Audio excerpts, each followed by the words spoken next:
नमस्कार दोस्तों, आज हम देखेंगे क्लास 10th हिंदी का जो वर्णिका बुक है उसका चैप्टर नंबर 1 चैप्टर का ऑब्जेक्टिव क्वेश्चन। तो चलिए शुरू करते हैं। पहला नंबर क्वेश्चन का मगम्मा क्या बेचती थी? तो मगम्मा दूध, दही, मक्खन, घी, इन चारों ऑप्शन में से कौन सही होगा? तो बी मगम्मा मगम्मा जो थी वो गाँव जा करके दही बेचती, तो ऑप्शन नंबर बी सही हो जाएगा। नेक्स्ट क्वेश्चन देख लेते हैं।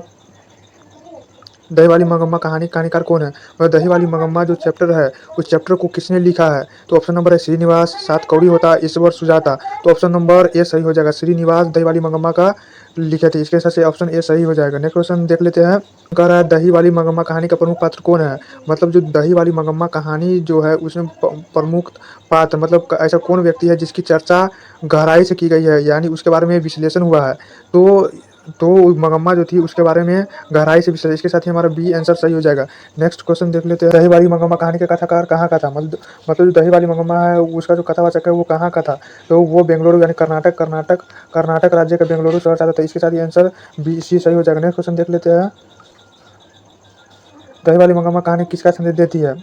मतलब जो दही वाली मगम्मा चैप्टर नंबर 1 में है वो किसका आधार पर बनाया गया है तथा वो किस लिए संदेश देता है? मतलब उसका कहानी को बनाने का सही मकसद क्या है? तो वो बहुओं को शिक्षा देना चाहता है कि इस प्रकार से जो उस कहानी में बताया गया है उस प्रकार से नहीं करना है।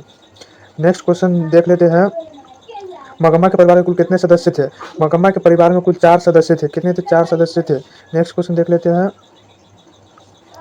श्रीनिवास का जन्म कहाँ हुआ था? तो श्रीनिवास का जन्म कर्नाटक में हुआ था, कर्नाटक के बेंगलोर में हुआ था। इसके साथ ही हमारा डी ऑप्शन नंबर सही हो जाएगा। Next question. कथाकार को वर्षों से मगम्मा कौन सी वस्तु दिया करती थी? मतलब कि जो कथाकार यानी श्रीनिवास जो थे वो मगम्मा को कौन सी वस्तु दिया करता था?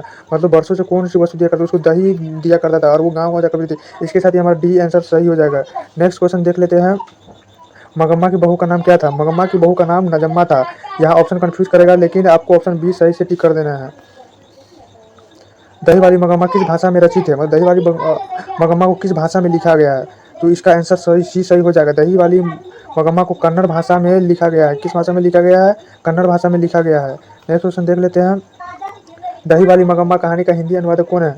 मतलब कि दही वाली मगम्मा जो है वो कन्नड़ भाषा में लिखा गया था लेकिन उसको हिंदी भाषा में लिखे हैं बी आर नारायण। इसको मतलब हिंदी भाषा में रूपांतरण किए हैं। नेक्स्ट क्वेश्चन देख लेते हैं। रंगम्मा कौन था? तो रंगम्मा जो था उसका मगम्मा का पुत्र था। इसके साथ ही आंसर ये सही हो जाएगा। मगम्मा और नजम्मा के बीच झगड़ा मिटाकर अच्छा संबंध स्थापित करने का माध्यम कौन था? मतलब कि जो कहानी में दिखाया गया कि मगम्मा और नजम्मा में झगड़ा हुआ था उसको मिटा करके एक अच्छा संबंध स्थापित किया। वो किस तरह से हुआ था? उस मगम्मा का पोता जो था ना उससे यह संबंध स्थापित होने लगा। कर बुला दी थी। इसके साथ ही हमारा सी सही हो जाएगा। नेक्स्ट देखते हैं। दही वाली मगम्मा का कथावाचक कौन है? दही वाली मगम्मा का कथावाचक कौन है? मतलब दही वाली मगम्मा का जो श्रीनिवास वो क्या है? वो एक बेंगलोर यानी कर्नाटक राज्य के बेंगलोर की एक संप्रभात महिला है। ओके। अधिक बुद्धिमान कौन थी? अन्य महिला अधिक बुद्धिमान थी। मगम्मा प्रतिनिधित्व करता है। जो मगम्मा जो है उस कहानी में कैसा दिखाया गया है? तो वो एक ग्रामीण महिला की तरह उसको दिखाया गया। इसके साथ ही हमारा बी आंसर सही हो जाएगा। नेक्स्ट बहू की दशा है। मतलब बहू का जो चाल चलन है वो किस प्रकार का है? वो तो मगरमच्छ की तरह थी। तो हमारा ए आंसर सही हो जाएगा। चलिए दोस्तों, इतना ही आज के लिए रखते हैं। धन्यवाद।